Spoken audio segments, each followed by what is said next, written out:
Al-Qasas, Prodi Teknologi Pengolahan Hasil Perikanan kelas A, NRP 562032131071. Di sini saya akan menjelaskan sedikit tentang iradiasi pangan. Pangan merupakan salah satu kebutuhan pokok yang sangat penting dalam kehidupan manusia.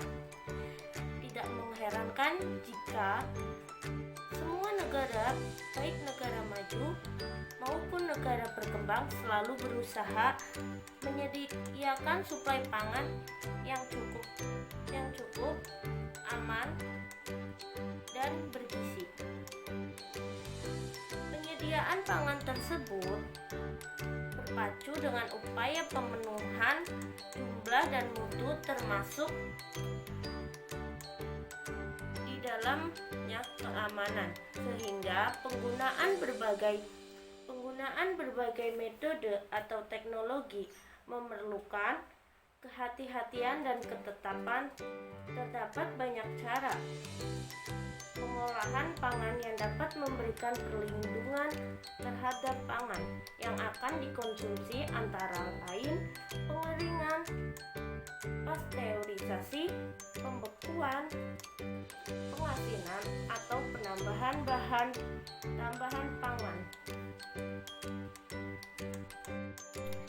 Alternatif lain yang cukup menjanjikan adalah menggunakan teknik iradiasi pangan, yaitu suatu proses dengan menggunakan energi ionisasi untuk membunuh mikroba, dan kadang-kadang iradiasi pangan disebut juga sebagai pasteurisasi elektronik atau pasteurisasi dingin.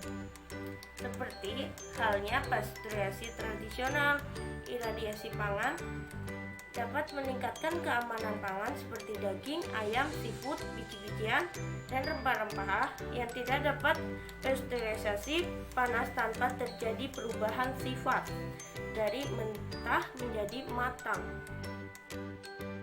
Selanjutnya, menjelaskan tentang iradiasi pangan. Iradiasi pangan adalah metode penyinaran terhadap pangan baik dengan menggunakan zat radioaktif maupun aseklator untuk mencegah terjadinya pembusukan dan kerusakan pangan, serta membebaskan dari jasad rendik patogen.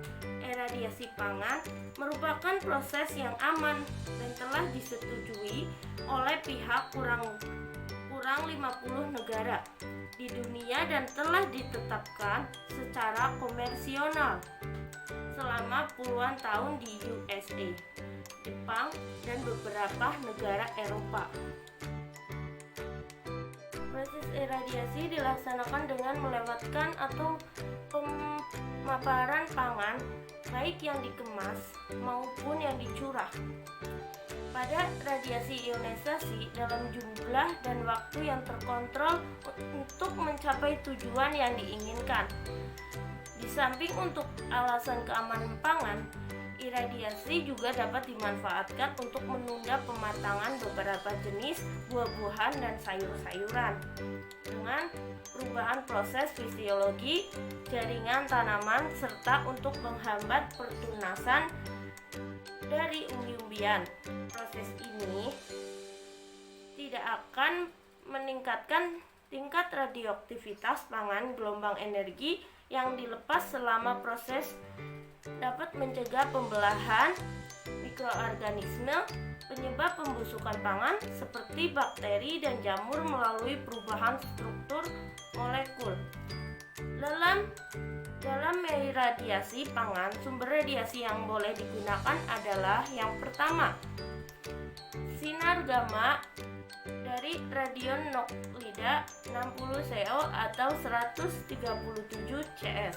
Yang kedua, sinar X yang dihasilkan dari mesin sumber dioperasikan dengan energi pada atau di bawah 5 MeV. Yang ketiga, elektron yang dihasilkan dari mesin sumber yang dioperasikan dengan energi pada atau di bawah 10 MeV. iradiasi pangan di dunia internasional. Penetapan ketentuan tentang pangan iradiasi di berbagai negara di dunia dipengaruhi oleh penetapan standar dunia tentang pangan iradiasi pada tahun 1983.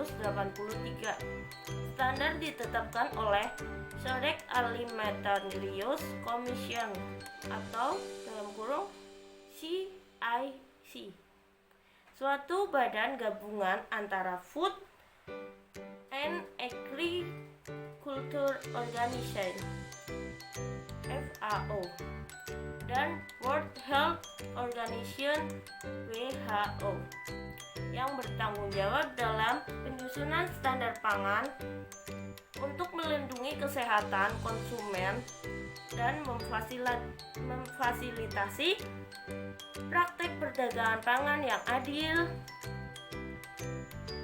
yang sampai saat ini telah beranggotakan 150 negara. Codex General Standard for Food Irradiation disusun berdasarkan hasil keputusan dari Joint Express Commission on Food Irradiation (JACV) yang dibentuk oleh FAO sama WHO dan International Atomic Energy Agency atau IAEA. Standar dan pedoman yang dikeluarkan oleh Codex menjadi acuan internasional dalam melaksanakan proses iradiasi dan perdagangan pangan iradiasi. Aplikasi iradiasi pangan. Pada prakteknya terdapat 3 penerapan umum dan kategori dosis dalam menggunakan radiasi ionisasi. Yang pertama, iradiasi dosis rendah. Yang kedua, iradiasi dosis medium. Yang ketiga, iradiasi dosis tinggi. Untuk keuntungan iradiasi pangan sendiri, yang pertama ada mengurangi mikroorganisme patogen sehingga dapat mengurangi penyakit infeksi. Akibat biaya yang timbul untuk pengobatan dapat ditekan. Yang kedua ada dekontaminasi bumbu, rempah, dan lain-lain sehingga tidak merusak rasa dan aromanya. Yang ketiga, memperpanjang masa simpan sehingga frekuensi transportasi distribusi pangan berkurang akibat dampak transportasi terhadap udara dan lingkungan juga berkurang, dan kebutuhan energi untuk transportasi juga dapat ditekan. Yang keempat ada mencegah serangan atau disinfektasi serangga sehingga dapat menekan berkurangnya gandum, tepung, sereal, kacang-kacangan, dan lain-lain karena serangan serangga. Yang kelima ada menghambat pertunasan. Yang ketujuh, yang keenam ada ekonomis, tidak banyak pangan yang terbuang karena busuk.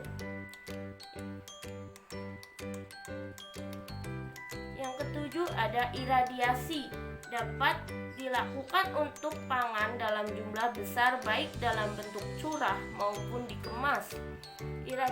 Yang kedelapan, yang terakhir ada iradiasi tidak merubah kesegaran produk karena tidak menggunakan panas.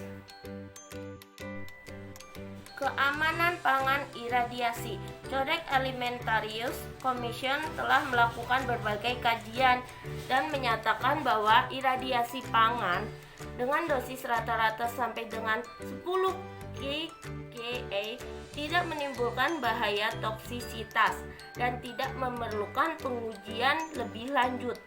Studi keamanan pangan iradiasi juga dilakukan di berbagai negara, baik terhadap hewan, percobaan maupun studi klinis pada manusia.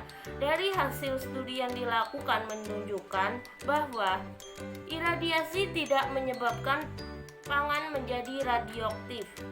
Proses iradiasi terjadi dengan melewatkan pangan dengan suatu sumber radiasi.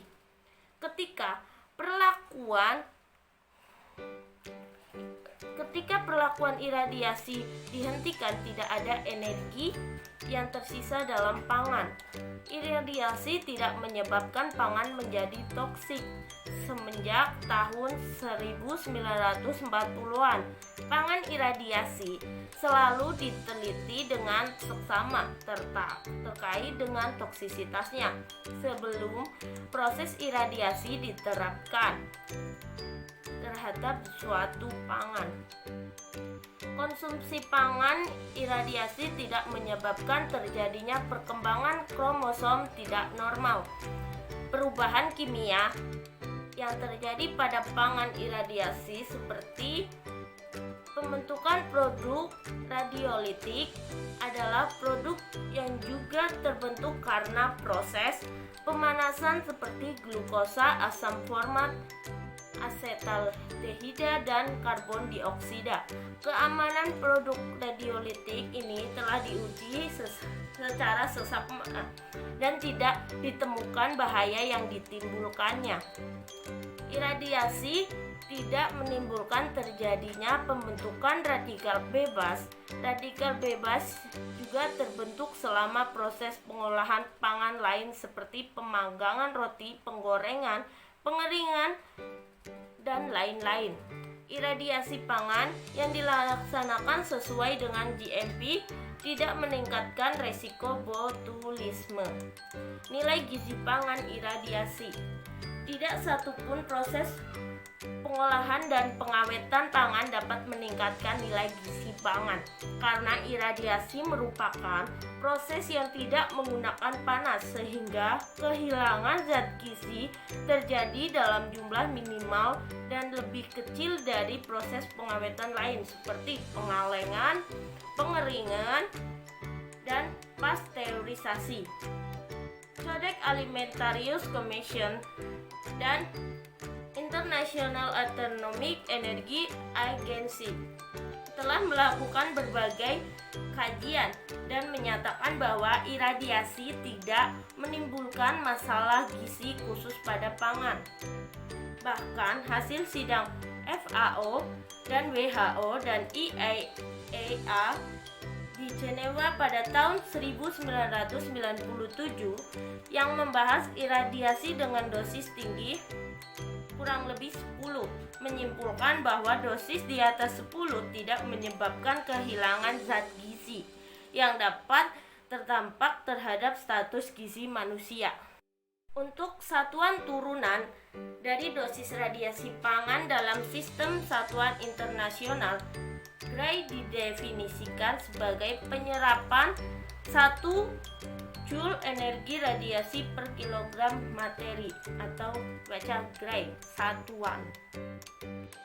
Selanjutnya ada Peraturan Badan Pengawas Obat dan Makanan Nomor 3 Tahun 2018 tentang pangan iradiasi. Yang selanjutnya ada logo iradiasi.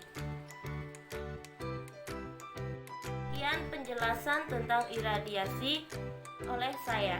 Sekian, terima kasih. Wassalamualaikum warahmatullahi wabarakatuh.